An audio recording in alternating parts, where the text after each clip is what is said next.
Great. So let's start.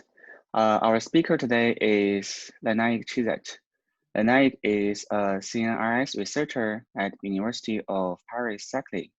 He is interested in the mathematical analysis of data-driven algorithms, especially in optimal transport, continuous optimization algorithms, and theory of artificial neural networks. Today, Lenaik will tell us about analysis of gradient descent on wide two-layer ReLU neural networks. Now let me pass the control to our speaker. Thank you, Song and Stefan, for the invitation and for the introduction. I'm very glad to speak at this workshop, where so far there has been quite a lot of related talks. So I will try to add my 50 cents to this theory of neural networks. And what I'm going to present is a joint work with Francis Bach. So I will immediately start by presenting the setting of the talk before I'll give more motivation for the analysis that I will present. So this is the classical supervised machine learning task with neural networks that we will look at today.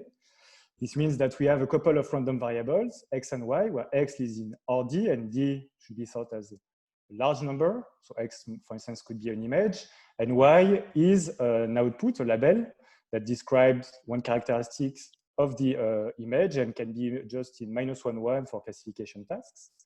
And the goal is given n IID samples from these random variables, which we call xi, yi throughout this talk. The goal is to build a function h, a predictor, that tries to predict the correct value of y given a new input x. And typically, x will be an input that you have not observed so far. So there are many ways to build such a prediction function. And in this talk, we'll focus on very specific class, which are wide two-layer ReLU neural networks. So these are functions that are typically represented with this graph and with this picture. But for two-layer neural networks, we have a very specific structure, which is that our predictor will be the sum of simple functions of the input parameterized by some vector wj. So here we have this very specific sum structure. Here m is the width of the neural network, and we have a normalization factor 1 over m for the limit when m grows that we will take later to be well defined and to be non-degenerate. And these simple functions phi are more precisely the following. They are the composition of an affine form, a nonlinearity, which is the positive part, and multiplication by a scalar, which is parameterized by b. So the parameters of each simple functions are a and b. A lives in R to the d plus 1, and b lives in R, so d plus 1, because we have included the bias in this representation. So there are other types of activation functions that could be used in our analysis, but we'll focus on the ReLU because it allows to fix ideas and also because it's often used in practice. But one key aspect and one key property that we will use throughout this talk is that this function phi is true homogeneous, and this is specifically due to ReLU. So this means that when I multiply the parameter of each simple function by R, then the output is multiplied by R to the squared. And here this is due to the fact that both the input and the output weights, A and B, are multiplied. So A, I will call them the input weights, and B, the output weights. So now that we have defined a parameterized class of functions with parameters wj, where wj is the parameter for each of the simple functions, the goal will be to select a specific set of parameters or weights, wj, so as to solve this prediction task. And for this, a classical paradigm is empirical risk minimization. So we consider a convex and smooth loss function, L, which could be, for instance, the logistic loss or the square loss, which are defined here, where P here is our prediction and Y is the observed label in the training set. And the empirical risk is a function of the parameters of our neural networks. So here I've written the index M because it depends also on the width. And which is the sum of the empirical risk, so all the losses observed on the training set, plus potentially a regularization term, which is here simply the L2 norm of all the weights of the neural network. So we'll consider both the case where lambda is positive, So when we have a regularization, but our main goal will be to talk about the case where lambda is 0. So we also covered the unregularized case later in this talk. So this function is famously non-convex for two layers neural network. And in fact, it's typically, it's known to be a difficult problem to find a global minimizer of this objective function, at least when we have a regularizer. And, but still it's observed in practice that often gradient-based method gives satisfactory results. And this is something that we will try to understand today. So we'll consider the following training dynamics. We initialize the parameters of each of the hidden units. So each of the simple functions will be initialized by sampling from some probability distribution mu0. So here P2 will be the set of probability distributions with finite second moment. So this is a technical condition which is related to the two homogeneity assumption.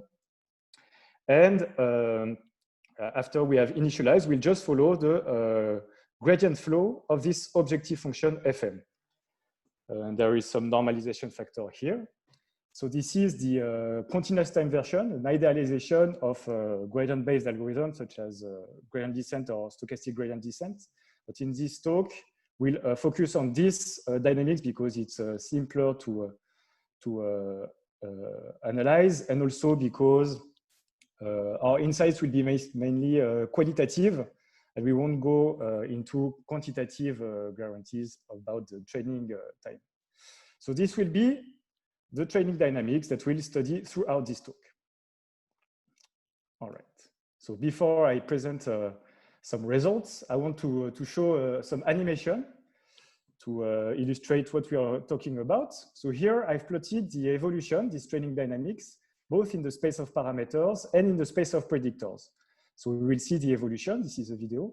So here at initialization, I've initialized, what I show is that each dot is one neuron, one hidden unit in our two-layer neural network, and these are the parameters. And since it's a 2D prediction classification task, the parameters are four-dimensional. So to obtain something I can plot, I've plotted this quantity instead. So the input weight multiplied by the magnitude, the absolute value of the output weight, and the color depends on the sign of B. So there's no loss of information in this representation. And there's something a bit strange is that the radial scale here is actually a hyperbolic tangent because all the neurons will diverge to infinity. I will explain this fact later. And so when the neurons go to the unit sphere, it means their weights go to infinity. And here, this will be the predictor. We have two classes, plus and minuses, and we want to classify with, this is the decision boundary. So let us look at this training dynamics. So we see some inactive neurons at the bottom. So this is typical when we have a small bias.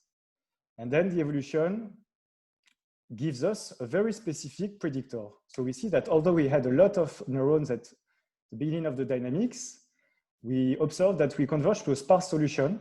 Only a few neurons are still active, and this corresponds to a predictor with a few straight edges, and the decision boundary is polygonal. So this is something that we will try to understand in this talk. But of course, the main goal, since we are talking about supervised machine learning, is to understand the prediction, the performance of this predictor, which has been learned. So this is the two-layer neural networks parameterized by the weights after training. All right. So we'll give a few motivations to study this problem. So of course, the main goal is to understand the two-layer neural networks. In fact, we'll see that there is a role for, we'll understand the role of the initialization, the role of the loss. There are various aspects that are interesting, and this is a powerful class of models. But more generally, I think that this is a nice model to understand the concept of representation learning with gradient-based algorithms. Because often when we try to study deeper models, such as deeper neural networks, we often encounter theoretical difficulties. And in fact, most of the current theories that study deeper models, they are concerned about perturbative regimes around the initialization. And this does not capture the phenomenon of representation learning that I think is very well described by these two-layer neural networks. And if we were to rank models in machine learning by their theoretical complexity or theoretical tractability, I think that two-layer neural networks is a very natural step to understand right after linear models, on which a lot of theory has been done already. So that's it for the introduction. And now I will move to the theoretical analysis. So the first part will be to give a global convergence results that we obtain when we take a wide two-layer neural network. So as some of you may have suspected already, the first step that I will take in this talk will be to take the width of the neural network to plus infinity. This will simplify some aspects of the analysis. And so in this setting, a natural idea is to change the parameterization. Instead of parameterizing by the weights directly, we will parameterize our neural networks with a probability distribution on the space of parameters. So this will be a probability with finite second moments. And now our predictor will be just a linear function of this parameterization, which is our distribution mu. And now that we have defined a predictor this way, so for instance, we observe that if I take mu as an empirical distribution with m atoms, then I recover precisely a finite width two-layer neural network. But here more complicated measures are allowed. And this in turn defines an objective function on the space of probability measures, which is the same as before, except that I've replaced the parameterization by our probability distribution. So here, this is the empirical risk, and here this is the regularization, which just becomes the second moment of the probability measure. And a first insight that we can gain by taking this infinite width, by changing this point of view, is that it makes sense to talk about infinite width limits of the training dynamics, so infinitely wide training dynamics of neural networks. So more specifically, the statement that I've given here says the following.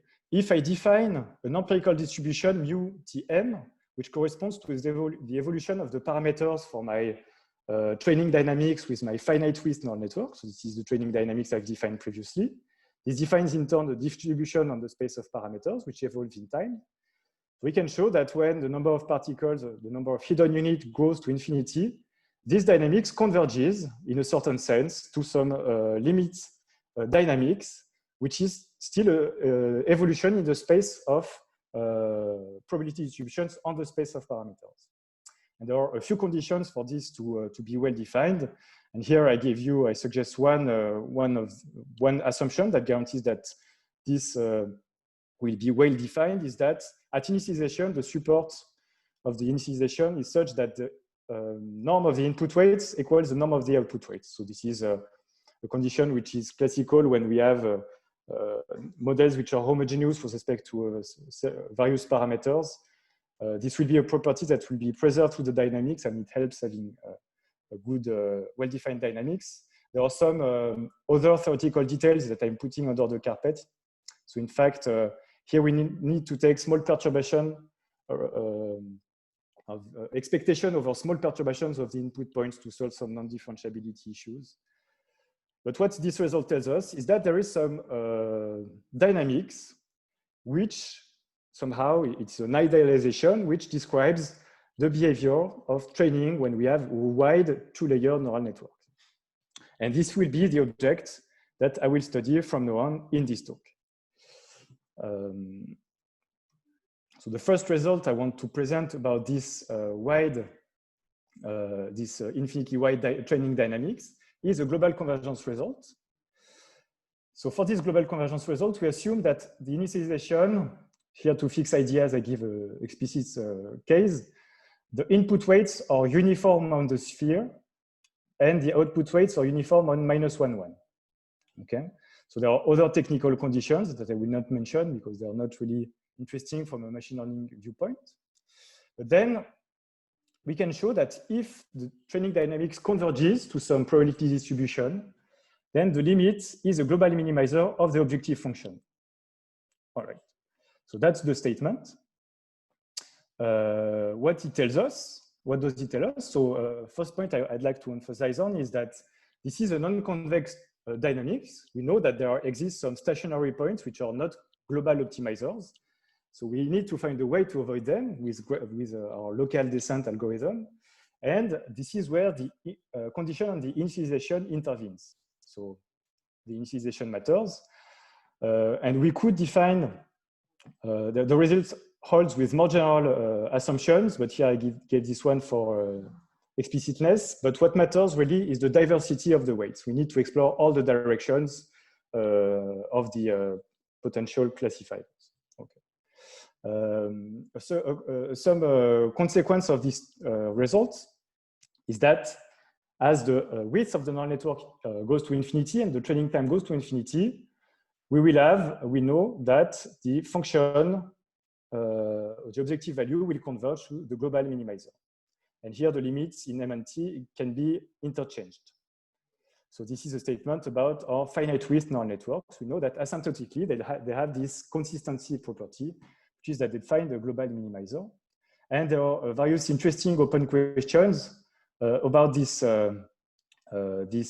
statement. For instance, here we need to assume that the dynamic converges to a limit. It's an open question to prove that this is actually the case, even in cases where we have compactness. And there is an interesting recent paper of Stefan who proves a similar result, but with less strong assumptions. So I will give the reference later. But what does it tell us for the performance of this predictor, this theorem? So it will, of course, depend on our choice of objective function f and on the properties of the data. So there are various situations. If f is the regularized empirical risk, so in the case where lambda is strictly positive, then this is just a statistical question in the sense that knowing that we have found the global minimizer will be enough to understand the statistical properties of the predictor. And I will recall some facts about the predictor that is learned in this situation in the next section. Another question is what happens when f is just the unregularized empirical risk, which means that we do not have weight decay. Then there are an infinity of ways to reach zero training error, or at least to reach the global minimizer of our training empirical risk. And so we need to understand more about the dynamics. We need to understand what is the implicit bias, what is the specific minimizer that the gradient flow has chosen. And this is the main objective of this talk, is to describe what happens for certain types of losses when we do not regularize. And this will be the last section of the talk. There is another case that I'd like to briefly mention, is the case where f is the population risk. So this statement still covers the case. So this means that when we take the expectation over the distribution of data, so this is still covered. We know that we'll converge to a global minimizer. But in order to talk about generalization, in this case, we need convergence speed because with a finite data set, training set, we only have a finite number of unbiased and uncorrelated estimations of the gradient. And so we cannot talk about generalization unless we have a convergence speed. And this is a completely open question to give a convergence speed associated to this training dynamic. All right, so I will just show some illustration about this global convergence result.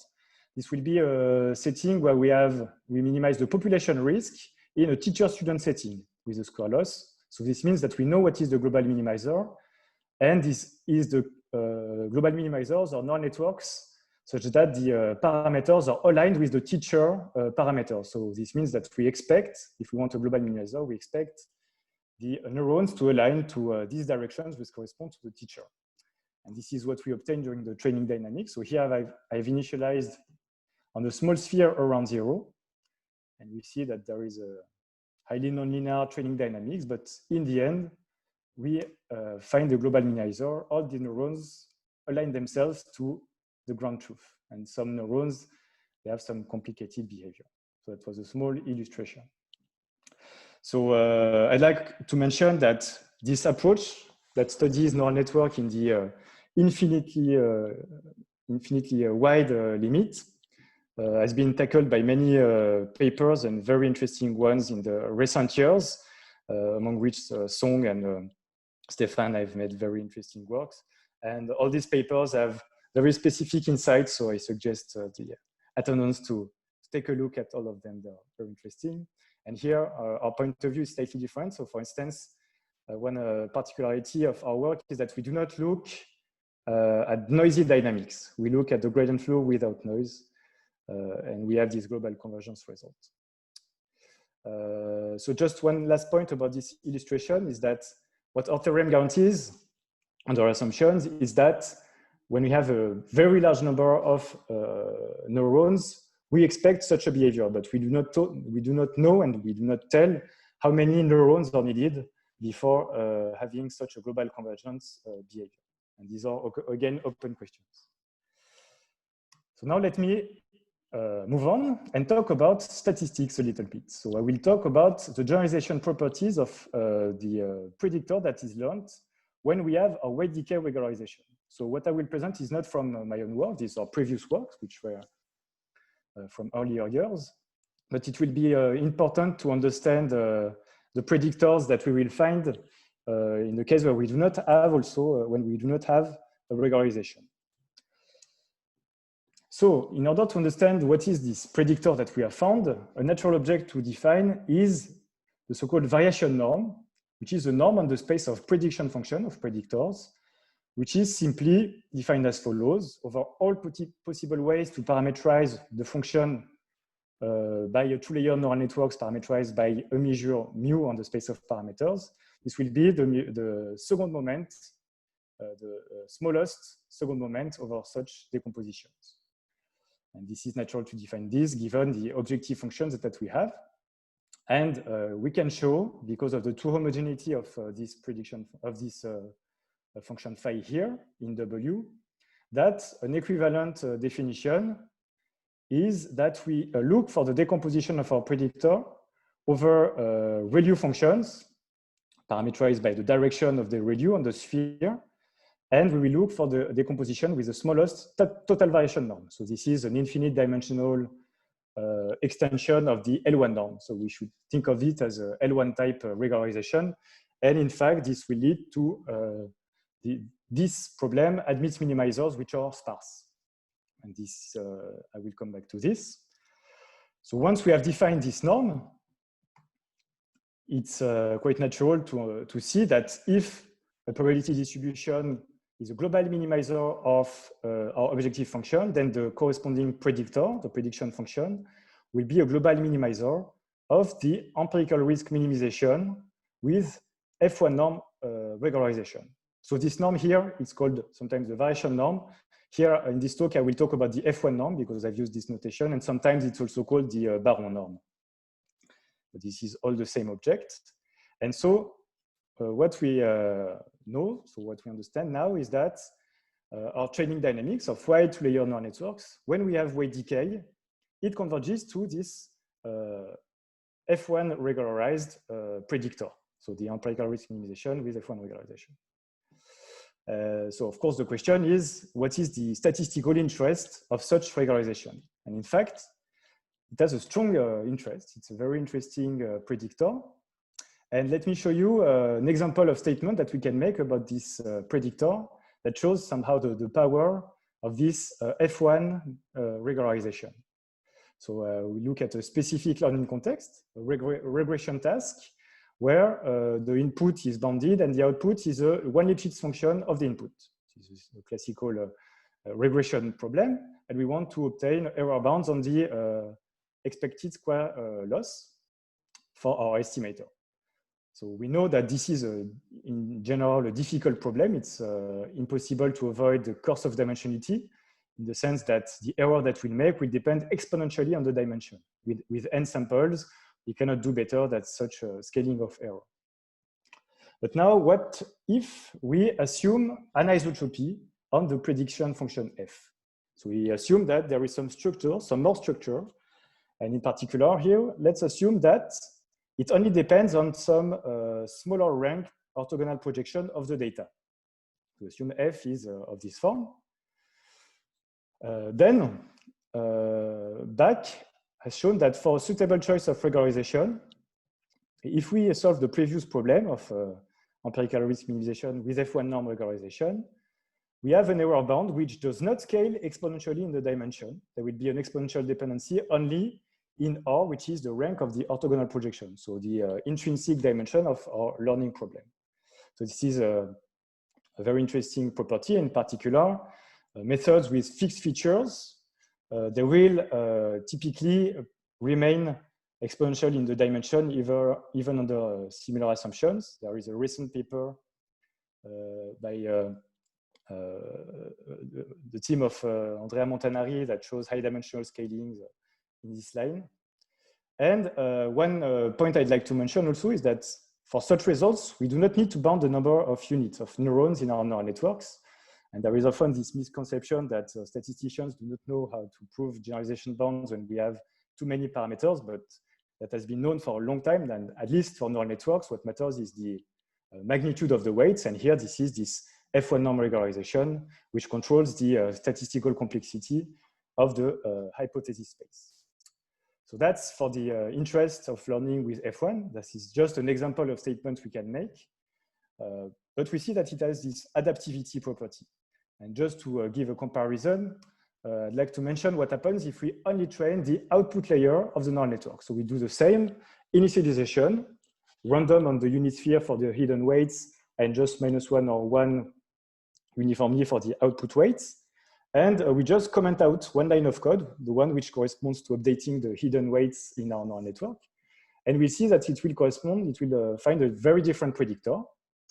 So to describe what is this predictor, I will define the set of distributions such that the marginals on the input weights is the uniform distribution. So this just means that we fix the hidden weights, the input weights, to their initial value, which is a uniform distribution on the sphere.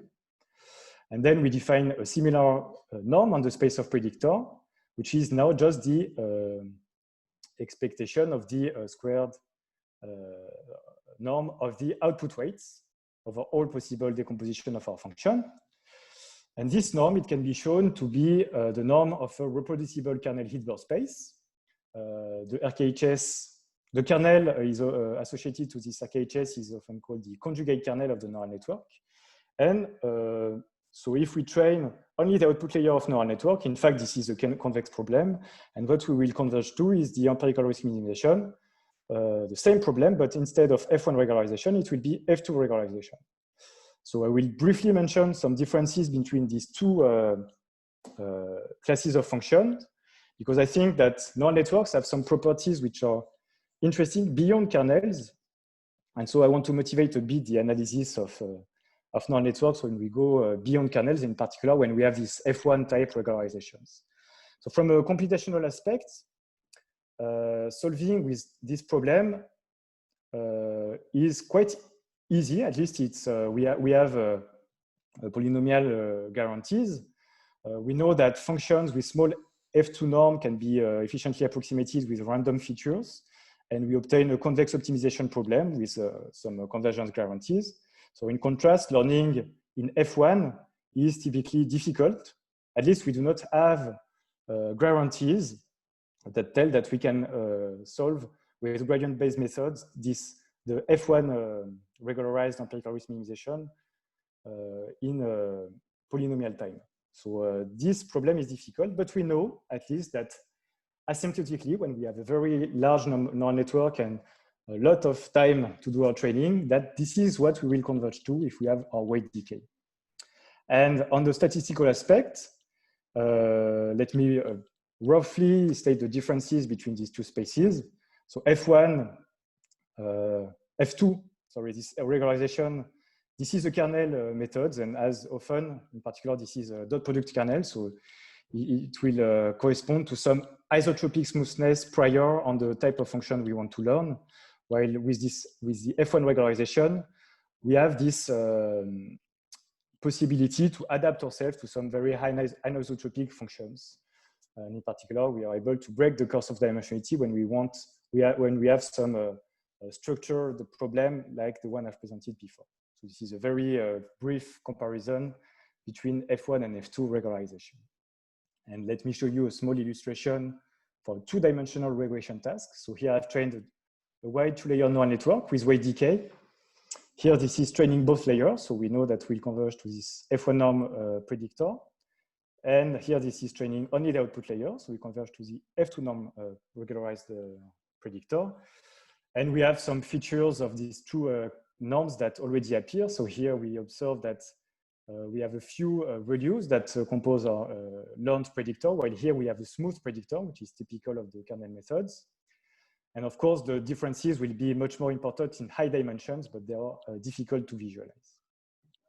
So now let me move to the third part of this talk, which is when we have the unregularized risk as our objective, the unregularized empirical risk. So as I've mentioned previously, in this case, it's not sufficient to know that we have reached a global minimizer to be able to talk about generalization. In particular, wide two-layer neural networks, they have a universal approximation property. So in fact, we could have converged to any continuous function that interpolates our training set. If we only know that we have reached the global minimizer. And so we need to know which one specifically has been chosen by our gradient-based algorithm in order to talk about generalization properties. So the setting of the result that I will present is a classification task. So the label Y is in -1, 1 in this set, and the prediction that at test time will be the sign of the predictor. So notice here that the magnitude of the predictor does not matter at all because we only take the sign after. And the training losses that we will consider for this result will be losses with an exponential tail. So for instance, this could be the exponential loss or the logistic loss. This one it corresponds to the usual way to train neural networks for classification tasks, because this is a sigmoid layer composed with the cross-entropy loss. This is the logistic loss. And I recall that now, and it's very important, we consider the unregularized case. So first, I'd like to recall a result from Soudry, Hofer, Naxon, Gunasekar, and Srebro, which is where the inspiration for the results that I will present about two-layer neural networks. And their result is about linear classifiers. So they consider predictors. So we forget about neural networks for a moment. These are predictors which are just W transpose X, where W is our parameter, a finite dimensional vector. Now assume that we have a linearly separable training set, which means that there exists some predictor of this form which has the correct prediction over all the training sets. Then the first step is that we can show that for any initialization, the gradient flow of the empirical risk will diverge to infinity. And in fact, this is understood by this exponential tail in our losses. If we have found the correct classifier, we can just make the empirical risk decrease by increasing the magnitude of our predictor. And so this will make the gradient dynamics diverge to infinity because of this tail. But the question that we will have now is not, so where does the parameters converge, because we know they will diverge, but we want to understand towards which direction they will diverge, because we recall that only the sign of the prediction will be important at test time. In particular, the magnitude is not important. So they show that the normalized gradient flow, if I just take the normalization of the training dynamics, it will converge to a L2 max margin classifier. So this means that over all the predictors which are correct on the training set, so this is somehow the confidence of the predictor W, this will be the predictor with the largest confidence over the L2 ball. So this is what we observe for linear classifiers, and I will show you a small illustration just because I think it's quite fun to watch. So this is the space of parameters, the space of predictor. Here we just have one point because the parameters will be, for a two-dimensional class, it will be a three-dimensional vector. And we want to separate between the plus and the minuses. And so this is, so again, we have this convention that the unit sphere is at infinity. And this is the training dynamics with the gradient descent. So here we already have found a perfect zero error on the training set, but we see that the dynamics continues to evolve and maximizes the margin. And here this is on the unit sphere, so this means that we converge in direction. So this was the training dynamics for a linear classification task with the exponential loss. And we would observe the same for logistic loss. And now let us go back to our two-layer neural networks. So we consider the setting that we had before, our wide two-layer neural networks, and I will make a statement about this training dynamics that we have in the infinitely wide limit. So this will be a statement about very wide neural networks. So the theorem says that if we assume that the same condition on the initialization, we have, for instance, uniform on the sphere for the input weights and uniform on -1, 1 for the output weights. And here, just to mention that the absolute scale of the initialization does not matter at all for the results. It also holds for larger variance. Now, we do not need to assume that the training set is linearly separable because our hypothesis space, the type of classifiers that we can find with two-layer neural networks, is universal. So we just need to assume that when we see twice the same input, we will observe different output. The same output. It's just some very mild consistency property of our training set. And there are other technical assumptions. Again, we need to assume convergence of certain objects and other technical conditions, which are not satisfying, but that's where we are at the moment on the mathematical aspect. So then we can show, again, that the magnitude of the neural networks will diverge. So I think there is a question. Okay, what exactly needs to converge? All right. So here, what needs to converge first is a projected dynamic. So the dynamics itself will diverge. Its second moment will explode along the training dynamics. But we can project it back on the sphere with some projection operator, which we call the homogeneous projection, and then normalize it by its norm. So there is an object that we can define based on the dynamics, which lives in a compact space. It will be a probability distribution on the sphere, but this object, we do not know a priori whether it will converge or not. So we need to assume it converges, and we also need to assume the convergence of the gradient of the risk. So these are assumptions which are spurious, not satisfying, but they already appeared in several works, even in the finite dimensional case. And there is a recent paper by G and Telgarsky that removes these assumptions for finite dimensional models using the theory of tools of the theory of O-minimality. And we do not have the counterpart theory in Wasserstein space. So there is a full set of mathematical tools that we would need to define, and it's not obvious, of course, in order to guarantee these conditions a priori. But I think they are not very worrying from a machine learning point of view, at least for a practical point of view, because the cases when gradient flows that live in compact spaces diverge are extremely degenerate. There exist some counterexamples, but there are really rare cases. So this is the unsatisfying state of the theory so far. And I think these are interesting questions to tackle for theoreticians. So under these assumptions, we will prove that the predictor, once it's not renormalized, because again, this predictor will diverge in norm, and here I specifically measure the norm in F1 norm. Once it is renormalized, it will converge to the F1 max margin classifier. This means that it's a similar meaning that for L2 classifier. This means that here this can be understood as the confidence of our predictor once it's renormalized, and this will be over the unit ball in our F1 norm space, the predictor with largest confidence. So this is a max margin classifier. So there are several points that I'd like to make about these results. First is that as for the F1 regularized empirical risk minimization, this is again a problem for which we do not know, as far as I know, efficient algorithms to solve this problem. So this theorem only guarantees that under conditions, this is what will happen if we train our very wide two-layer neural networks for a very long time. but we do not have, this is just a qualitative result, and we do not have computational guarantees, at least in this exact setting so far.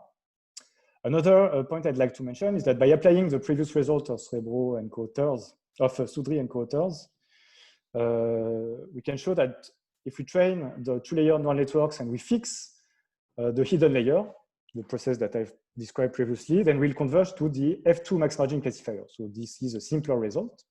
And so we again see these two behaviors, whether we train both layers or just the output layer, F1 or F2 regularization. But now this is a classification task.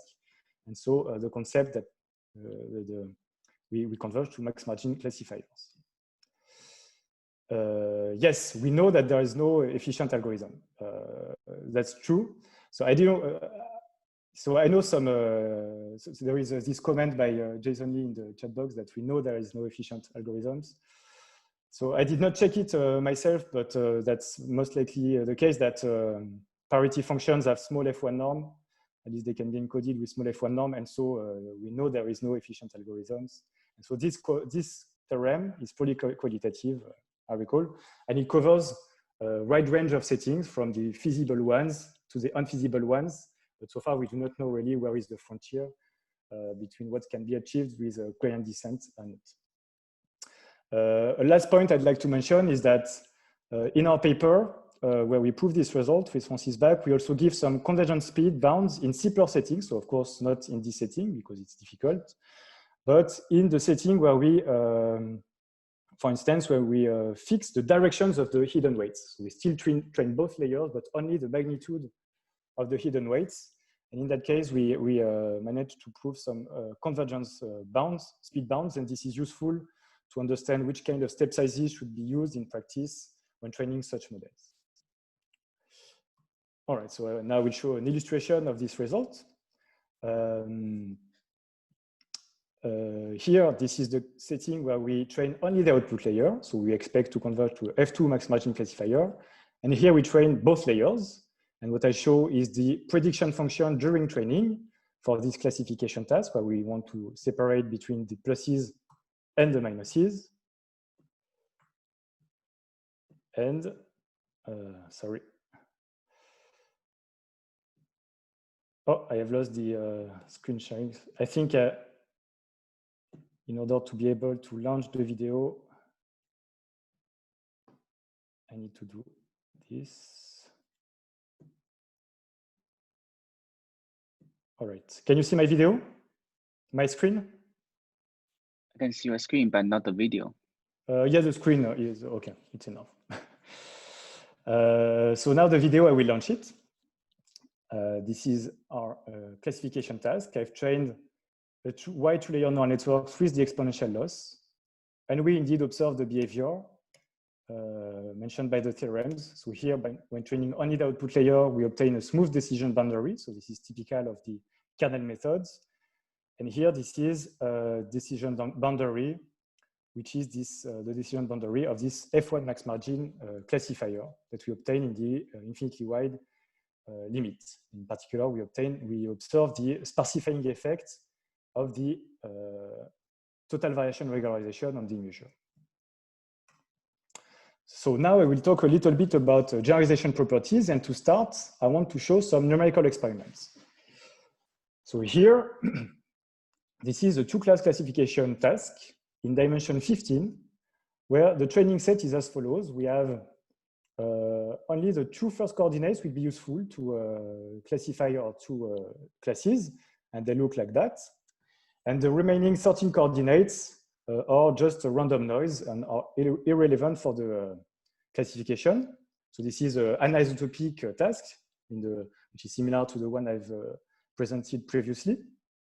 And this is what we observe when we train either both layers or just the output layer. Here, this is the test error after convergence as a function of the number of samples. And we observe that when we train both layers with just 500 samples, so we are in dimension 15, we almost have perfect generalization. So we have been able to adapt ourselves to the low dimensional structure of the task, while here, when we train both just the output layer, we have a much larger test error. I recall that having a test error 0.5 here would be just a random chance, pure chains. So again, I have a question which I will look. Chat box only is right. Okay, so it's not a question. And now here in this graph, I plot the F1 margin after training as a function of the number of neurons in the two-layer neural network. So here I've trained both layers, of course. And we observe that the F1 margin increases when we add more neurons, and in particular, it reaches a plateau. So this should be the F1 margin of the F1 max margin classifier. And we observe that around 100 neurons are needed for this task to reach this asymptotic regime. So our theorem says that this black curve will converge to the max margin, but we do not tell again how fast it does so. And now, so this is what we observe on a simple synthetic example. And we have, in fact, some generalization bounds which support this type of behavior. So we'll give a specific statement which show, again, these adaptivity properties of F1 regularization, but now in the context of max margin classifiers. So assume that our inputs are bounded, and we will make a separation assumption. We assume that there exists some rank R, such that the separation between the two classes after a projection of rank R is this quantity delta of R. So let me just describe what this corresponds to in our previous example. Here, the small r will be 2, because we have just a two-dimensional projection of the data is relevant for the classification. And the delta of 2 will be the distance between the two test sets, the two test classes in the test set. So this is the delta of R. So the smallest delta, the harder the task. And in particular, to normalize the complexity of the task will be determined both by the value of R, so the smaller R, the best, the simpler the task is, and also the ratio R over delta. So I think I have a question on the task. Okay, there will be time for, sorry, I interrupt myself each time I see a question because I need to check the question box. I mean, if you want to answer questions now, feel free to. It's yeah. So online talks are a bit boring because they all look the same since we never see the variety of audiences. So I really like to have questions. That makes the experience a little bit different every time. So don't hesitate to ask questions, of course. So here we have this classification setting. So here we have this assumption about the distribution of input outputs. And what we can prove is the following generalization bounds for the F1 max margin classifier, which says that the proportion of mistakes it will make is bounded by this quantity. So here, what matters is this term. We have 1 over square root of n term, and it's multiplied by this quantity, which quantifies how hard is our task, but at the power R. So R is the rank of the projection. So in the previous case, for instance, it would be 2. In particular, the dimension of the problem does not intervene explicitly in this bound. Only sometimes it intervenes through the radius R, which might increase with the dimension. But at least there's no exponential dependency. And so on a non-asymptotic way, it's a strong bound because we will never need an exponential number of samples to reach a good test error with this classifier. And for the F2 max margin classifier, we can show the same bound with R equals to D, and I do not know if it's improvable, but I do not think so. So I have a question that I will look. Is this for M equals infinity? Yes. So here this is about the F1 max margin classifier. So we can show that there exists a F1 max margin classifier with a number of, with M being roughly the number of training samples, because with some Carré-Theodori type arguments. So here, this is just statistical arguments. We know that this F1 max margin classifier can be represented by a finite width neural networks, but this is not really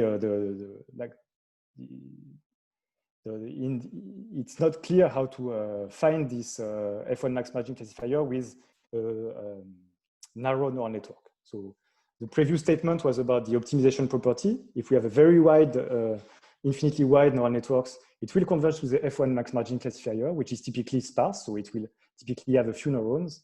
And then we can show these generalization properties related to this predictor. And the last point that I'd like to mention is that if we only look at asymptotic bounds, this rate in 1 over square root of n is suboptimal. So here, really the content of this bound is in its non-asymptotic, the message it provides on the non-asymptotic aspect, because classification tasks where we have a separation between the two classes are asymptotically easy. All right, so that's this generalization bounds, which is somehow the counterparts of the generalization bounds I've shown previously for regression, but is now for classification. And it also shows this adaptivity property of F1 max margin classifiers. So I'd like to conclude this. So I will read. So yeah, I think I answered this question. So now I will talk about a last phenomenon, which I think is quite entertaining to see, and is a situation where we see two implicit biases along a single training dynamics of a gradient descent. So we still look at our gradient flow on our wide, infinitely wide two-layer neural networks, and we will see two implicit biases in one dynamics. So before I will present this phenomenon of lazy training, very informally and briefly. It says that if everything else is kept equal, if I increase the variance of my initialization and I proportionally decrease the step size, then the model will behave like its first order expansion over a significant time. And it will be longer and as the variance of the initialization increases. And all this can be quantified quite precisely. So there are various papers that I've listed here and much more that present this phenomenon. And intuitively, what happens is that in these conditions, each of the neurons will hardly move, but the total change in the predictor is significant. Together, they will produce a significant effect on predictor space.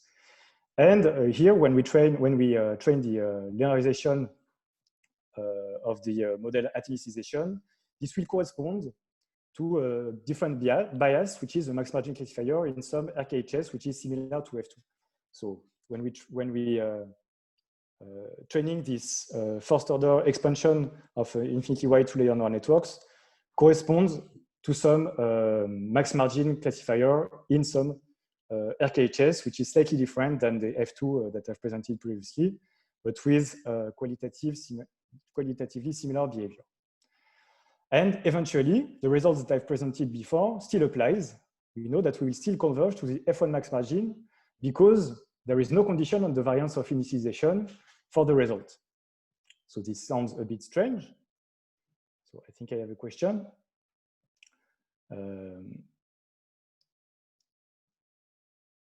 So I do not think that's a question. Okay, we will discuss after the presentation. So we know that eventually we'll converge to the F1 max margin. So we expect to see in the early time of training some type of implicit bias, which corresponds to a kernel method, and in the long time of training, a different type of bias, implicit bias, which corresponds to this F1 regularization. So let me show you an illustration of this case. So this is exactly the same code as the simulation I've shown before, the same dynamics, except that I've increased the variance at initialization. And let us see what happens. So at initialization, we see that the neurons, they do not move at all. At least we do not see them. They move a little bit, but together they produce a significant effect in predictor space, and they converge to some smooth classifier. So this is close to the max margin classifier for some kernel method associated to the neural tangent kernel. And now I continue to wait. And in the long time, the neurons start moving, and we observe this F1 type implicit bias. So it takes a while, but in the end, we reach the same classifier as before, which is this F1 max margin classifier. And so if you're interested by this phenomenon, there is a recent paper which studies this phenomenon for linear predictors, which are parameterized in some nonlinear way, and they are able to completely to characterize the predictor that follows when we interpolate between this F2 type regularization and F1 type regularization in the end.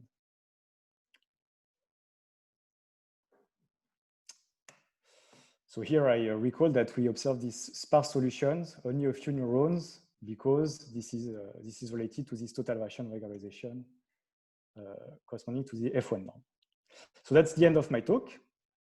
I will just mention a few perspectives. So all that I've mentioned in this talk, except for the results which are around the initialization of the neural network, but they were non-quantitative. It was purely a qualitative analysis. And we know that there are some difficult problems that are included in the statements that I've provided.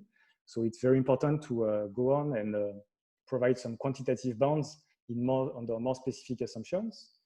And another venue for future research, of course, is to study more complex architectures than just two-layer neural networks. And this is the list of papers on which this talk is based. And in particular for the mathematicians among you, I've written this paper that studies this gradient flow, this gradient flow in the infinite wide limit from a more mathematical point of view, and in particular its relation to the Wasserstein-Fischer metric on the space of probability distributions. So there is this reference. And also I've written a blog post on Francis Bagg's blog, which is essentially the same content of this talk, but with slightly more details and more animations. So now I gladly take more questions, although I was happy to have already some questions during the presentation. Yeah.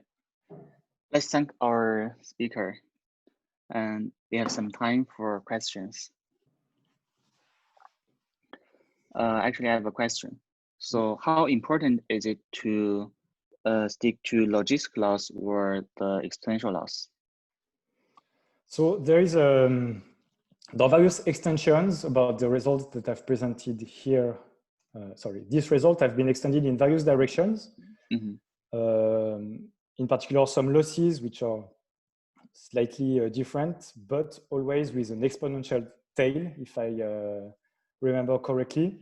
And this is very important because the key fact about the exponential tail, and here I will try to describe what happens, is that when you take the logarithm of the empirical risk, let's say for the exponential loss, you obtain a log sum exp. And when the predictor goes to infinity, this is somehow decreasing the temperature of the log sum exp, and you converge to a mean. So this is exactly the minimum here that we obtain here. Mm-hmm. It's just that there is some hidden temperature parameter in the log sum exp that you have when you, then there's some hidden temperature parameter in your objective function, which implicitly converge to zero when the magnitude of your predictor goes to infinity. This is what makes the log sum x converges to the minimum, so this to the maximum. Is this exponential tail behavior also assumed in the SHNGS paper? Yes, yeah. In this, okay. You need exponential tails. So yes. I do not know other classical losses which are covered by such implicit bias. In particular, if you take the hinge loss, mm-hmm. Then you will find a zero loss with a finite magnitude of prediction. Right. And so it's much harder to describe what is the implicit bias, mm-hmm. at least with two-layer neural networks, because here the fact that all the dynamics goes to infinity is something that is very helpful to forget about the initial condition or what happens in the early stages of training. Mm-hmm. And so that's what's used in this result. But for instance, it would not hold with the hinge loss, and also for the square loss, we will not have such a result. For the square loss, we have a similar result. Like in practice, we observe similar type of implicit bias when we initialize very close to zero, the weights, but there is no, it's not clear whether the predictor towards which we converge is characterized by a norm. it looks like some F1 type regularization, but I do not think that's precisely the F1 norm regularization. So that's when we have a small initialization and DL2 loss. And of course, when we have a large initialization and DL2 loss, then we have the neural tangent kernel implicit bias. I see. There's a question in the chat box.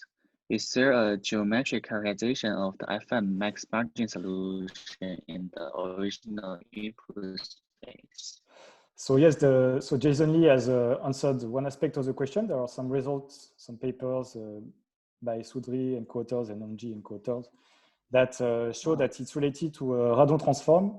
There is another geometric characterization of this F1 norm, which is via its relation to the spherical harmonic. So there is a nice analysis of this F1 norm also in the paper by Francis Bach, which I've mentioned in the beginning, where everything is based on spherical harmonics decomposition of the functions. And in fact, this is not surprising because Radon transform and spherical harmonics are also quite related. So there are various ways to look at this F1 space. And geometric characterization, so now the question is more precisely about the F1 max margin solution. And for this, I do not have a precise answer. There are some aspects that we can show about this result, about this predictor. We can show that if the points, we can show that there exists a minimizer which is with only a few atoms, so with just a few hidden units. There exists a finite width neural networks that implements the F1 max margin classifier, and its width will be the number of input points. I forgot the exact results, but there are some geometric arguments that can show that there exists some F1 max margin classifiers with only a small width in the neural network, which increases with the size of the training set.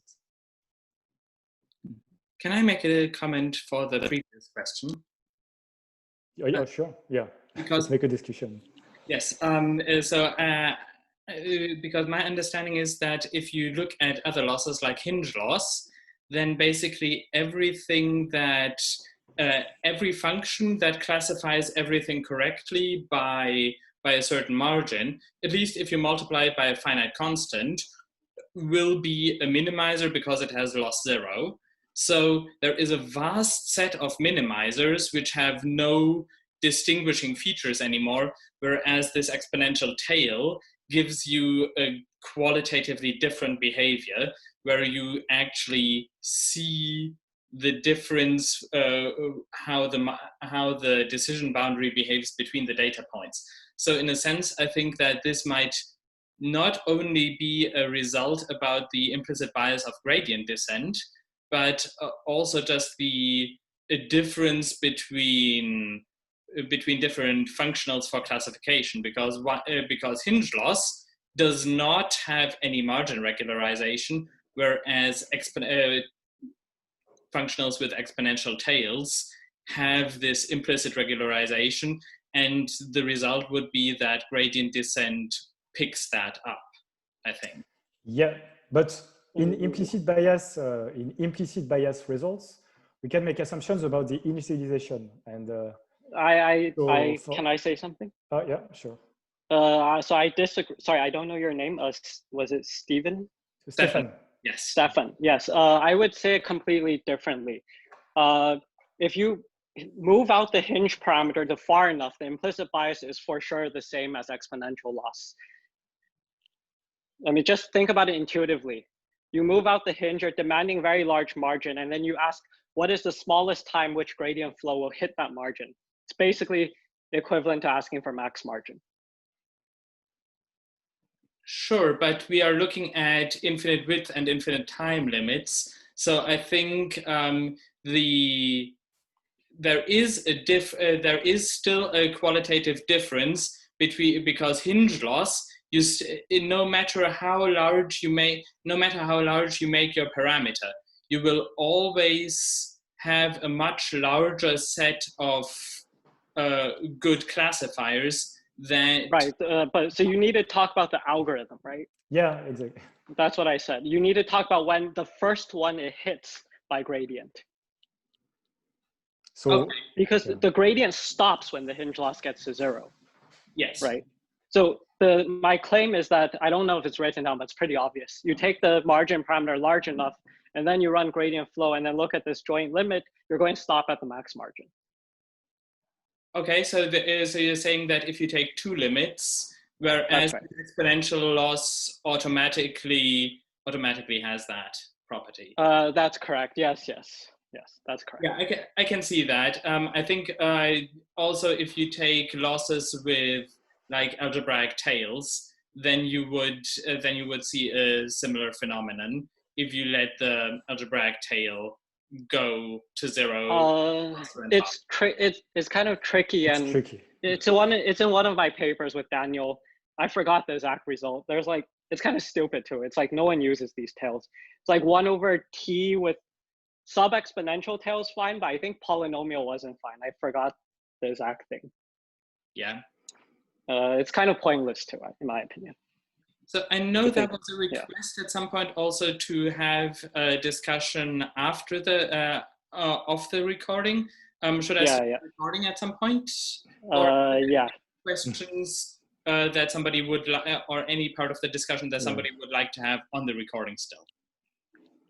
So just one last comment on this discussion. When we talk about implicit bias of the gradient descent, there's always the initialization which plays a role. And so I think your comment, it's in the line. That's true that for the hinge loss, the initialization will play a much larger role in terms of what will be the final implicit bias. And here, a slight point that I'd like to mention is that in these results, there is absolutely no condition on the initialization. It can be anything, while for the results that we have about wide two-layer neural networks, we still have a condition on the initialization, but it's not on its magnitude, it's on its diversity. So that's one point. So we still have a condition on the initialization. If you do not have this condition, there are some counterexamples where we know we won't converge to the F1 max margin classifier.